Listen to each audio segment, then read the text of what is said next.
If a lot of people have their way, this is a site which very soon will have vanished completely from the highways and the byways of the English countryside. The site of a gypsy camp at the side of the road.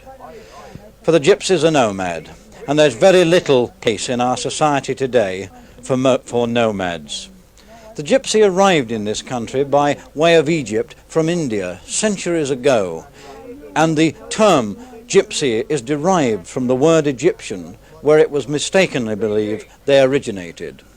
Most of the myths and the legends built up around the gypsy, that he's unclean, that he steals, and that he's untruthful, are false, though they do apply to the Didikai, the gypsy who has intermarried with a house dweller and for some reason takes on the worst habits of both societies. This is a gypsy encampment, and this first caravan with its gleaming paintwork and polished brass is lived in by no less a person than the queen of the gypsies herself, Mrs. Wells. And it's her story, the story of the travellers, as they prefer to be called, that I want you to hear. Mrs. Wells, when did you become the queen of the travellers? About 3 years ago, sir. And when my auntie died, she was the queen of the gypsies. They chased me out. They found me, and they put me the queen after I took her place. How long have you been a traveller, Mrs. Wells? All my lifetime, sir. And how long is that? Oh, dear, well, look, my gentleman. I'm 80 today. Is it your birthday today? Yes, today, well, sir. many happy returns of the day. I hope so, please Mrs. God, Wells. sir. I love this life. I've had 14 children in this life, sir, in wagons. And I never settled down, I never want. To the day I'm put in my grave, and then I gotta settle down. I'm nice, sir. Of all your 14 children, are they travellers as well? Well, I got 9 of 11, sir. They got their own vans the same as this. And they're all travellers same as the mother. How do you all make a living, Mrs. Wells? I gets me a bit of pension, you know, sir.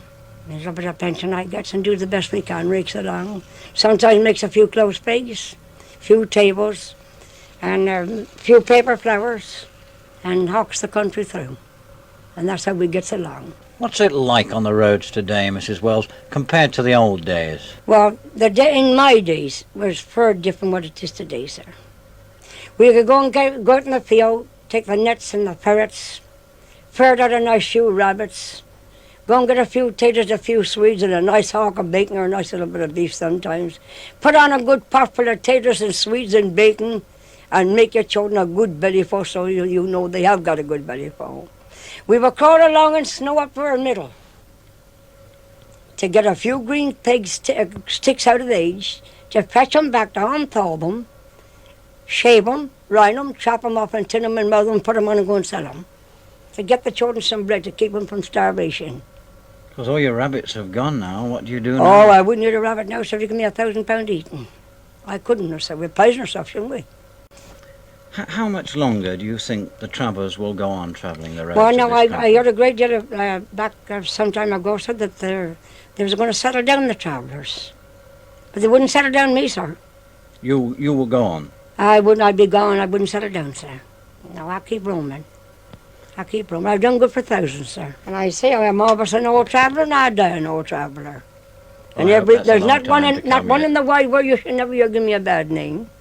And go to Chard, sir, and inquire to that sergeant about Mrs. Wells's card, or give it to you. I've been all over the world. There's no one on earth that, yes, I was sketched one time, still a marrow, sir. I was told a marrow. I was coming across a footpath, there's a lot of Swedes. Thought myself I mustn't touch that Swede, but I'm going to have this marrow.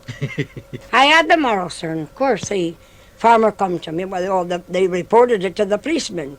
One of the policemen come, he said, "Is you, Mrs. Wells?" I said, "Yes." I said, "Eating, I ain't going to do nothing with you." That made they look funny, didn't it, sir? I've never done nothing to me. Never hurted me. Give me my marrow. It's been a And the next day I had another one. meeting you, it really has, and thank you very much for letting us talk to you, Mrs. Wells. And you're quite welcome, sir. Thank you very much, my dear. You are pretty welcome. Yes, you're welcome, sir.